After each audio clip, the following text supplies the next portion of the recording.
дастуру ҳидоятҳои президенти мамлакатро масъулини мақомотҳои иҷроии ҳокимияти давлатии шаҳри ҳисор турсунзода ва ноҳияи шаҳринам мавриди иҷро қарор дода бо иштироки доираи васеи корфармоёну корҷӯён ярмаркаи ҷойҳои кории холӣ ва вазифаҳои озод баргузор намуданд.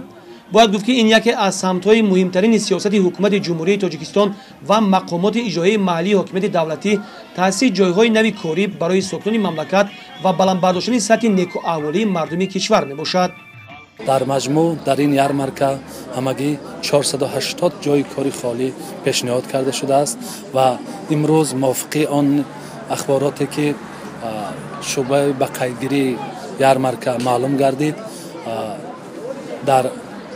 112 нафар ба ҷои кор дар соҳаи маорифи чӣ дар шаҳри ҳисор, шаҳри турсунзода ва ноҳияи шаҳринав ба кор таъмин шуданд ки ин ҳам баҳри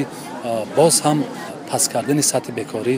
кӯмаки аввалияи дараҷаи худро мерасонад. ва тибқи барнома бояд имсол 305 нафар шаҳрвандон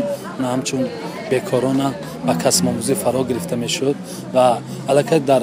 раёсати агентии меҳнат ва шуғли аҳолӣ 284 нафар ба касбомӯзӣ ба ҳам касбҳои гуногун фаро гирифта шуд ва пеш аз ҳама имсол мо дар соли рушди сайёҳӣ ва ҳунарҳои мардумӣ қариб 84 нафар шаҳрвандони бешуғла ба ин ба касб фаро гирифтем. дар ин ярмарка корхонаву ташкилоти 3 шаҳру ноҳияҳои минтақаи ҳисор бо пешниҳоди ҷойҳои кории холӣ ва вазифаҳои озод иштирок намуданд ки ҷойҳои кории холӣ ба корҷӯён пешниҳод гардид. мавриди зикр аст ки чорабинии мазкур ба хотири таъмини ҷавонон ва муҳоҷирони меҳнатӣ ба ватан бозгашта ташкил гардида буд. марказҳои касбомӯзии калонсолони шаҳру ноҳияҳои минтақа ки омӯзиши ҳунарҳои миллӣ аз қабили адрасбофӣ, либосдӯзӣ, қолинбофӣ, забонҳои хориҷӣ ва технологияи муосирро ба роҳ мондан дар ин ярмарка низ иштирок намуданд.